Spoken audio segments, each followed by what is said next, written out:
Hey, what is up everybody? This is Stevie Breach coming to you here today. WrestleMania 33 is in the books. It looks like it's more than likely going to have two big moments that will live on in WrestleMania history. One being the retirement of The Undertaker after losing to Roman Reigns in the main event. And then also the Hardys returning from after their about 6-year absence. Not being in the company, wrestling for Ring of Honor, wrestling for TNA, Impact Wrestling.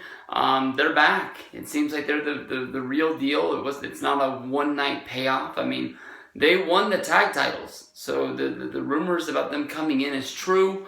Hopefully the run will last longer than the Dudleys did when they came back. They were after SummerSlam a few years ago. I mean, you look at they won the titles.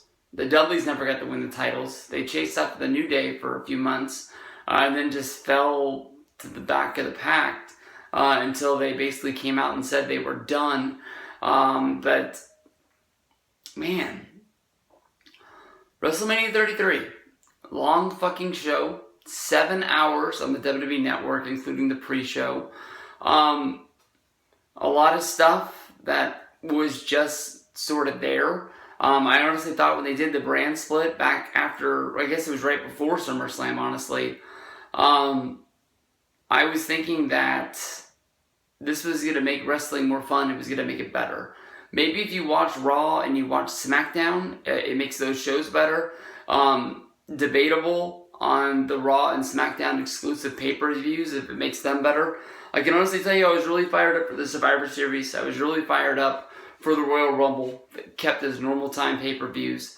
WrestleMania being 7 hours long is a bit fucking long. And I bet you if I was there, I'd probably say at least I got my money's worth. And I would be in it. But I can remember last year was a long fucking show. And I think a lot of it was waiting to get into the stadium. But I fell asleep on the bus, I think before they even left the parking lot. I was done. That's a long fucking show. That's a long time to be sitting there in your seat. I did have a burrito from Chipotle. I did have some Cokes. I did have a couple beers. And it was, for the most part, it was fun. I mean, right now, I'm kind of done. I want to take a shower. I want to go to bed. I have to be at work at 7 o'clock tomorrow, which means I got to wake up at 6, leave the house by 6:30. 30-minute drive into work, so I'm not dreading it. I mean, it's only 9:30, but I'm thinking about tag these videos, get them up. Probably not going to be in bed until 10, probably not fall asleep until 10:30. So it is what it is. But run through the results here. Like I said, probably the match of the night would have to be Rollins versus Triple H. Moments of the night has to be the retirement of The Undertaker at the end of the show. The New Day bringing back the Hardys for the ladder match for the Raw Tag Team titles. It's going to be fun to see them on a Raw tomorrow night for the first time in years. To me, honestly, the show kicked off with Neville losing to Austin Aries. I apologize, I screwed that up. Austin Aries losing to Neville. I thought that Austin Aries winning the Cruiserweight Championship was a real big lock. The match was 15 minutes long. It's kind of weird that the pre-show matches have commercials for the network when you're watching the network. I understand that they do show the streams on YouTube as well as on other platforms, but if you're paying for the network, why not just block out the commercial and keep showing the live feed of the stadium? It makes more sense because it takes you out of the match. And it's not like they're putting a commercial for Snickers up there and they're making money off the deal. They're trying to get you to pay $10 for what you're already paying $10 for. It doesn't make a lot of sense. From there, we had Mojo Rawley winning the Andre the Giant Memorial Battle Royal. Big spots in here would have to be Big Show facing off against Braun Strowman. Mojo Rawley jumping the rail and attacking Jinder Mahal. After Jinder Mahal egged him on.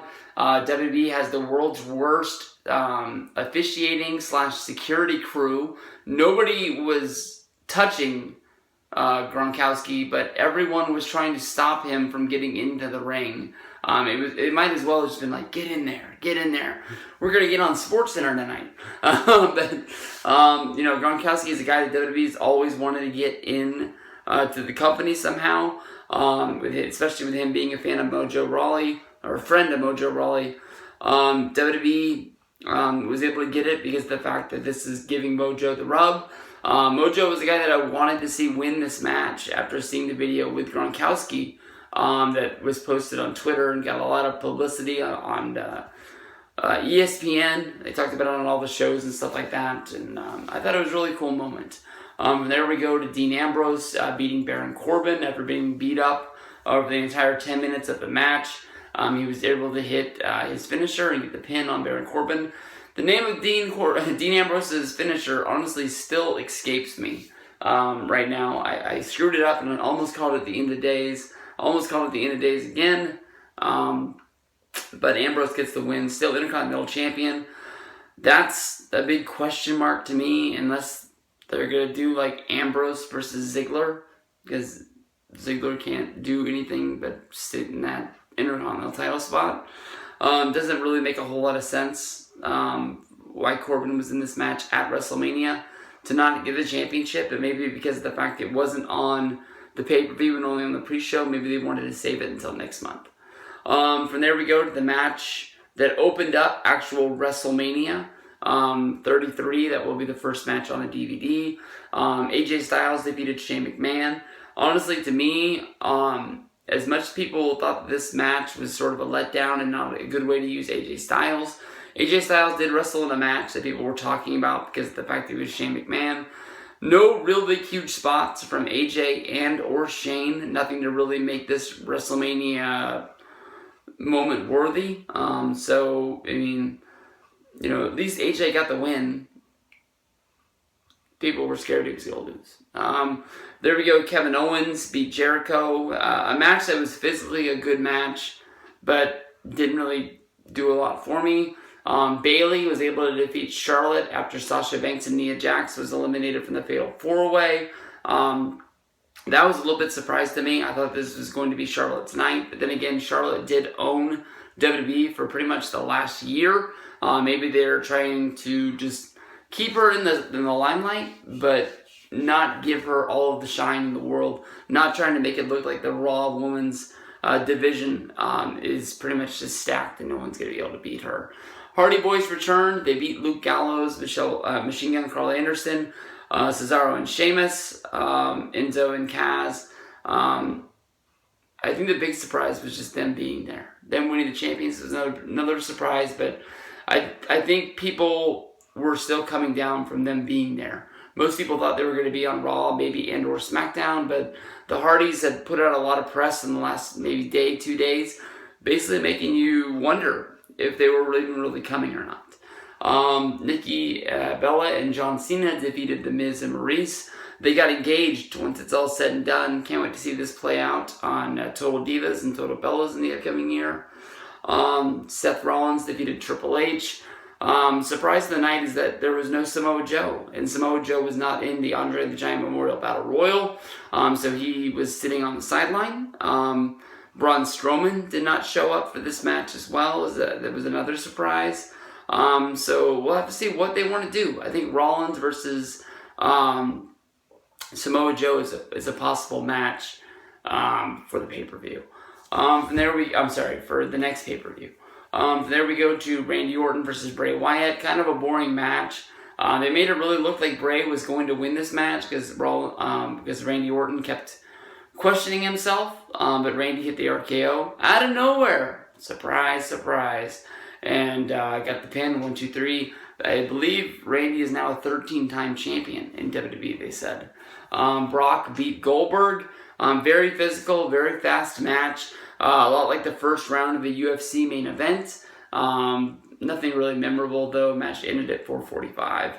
Naomi won the six-pack challenge to become the new SmackDown Women's Championship and reclaim the title that she never lost due to injury.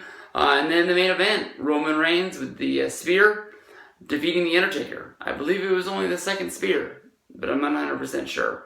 And Taker rides off into the sunset. WrestleMania 33, Got those two big moments. I'm not quite sure that come WrestleMania 34, people are going to be dying to remember what happened last year at WrestleMania. I don't think it has a Seth Rollins cash-in. I don't think it has an Undertaker losing the streak. I don't think it has... What was the big moment from 32? The Rock and Cena thing? 32 didn't even really have a big moment. So, WrestleMania 34, WWE, you better be on your toes.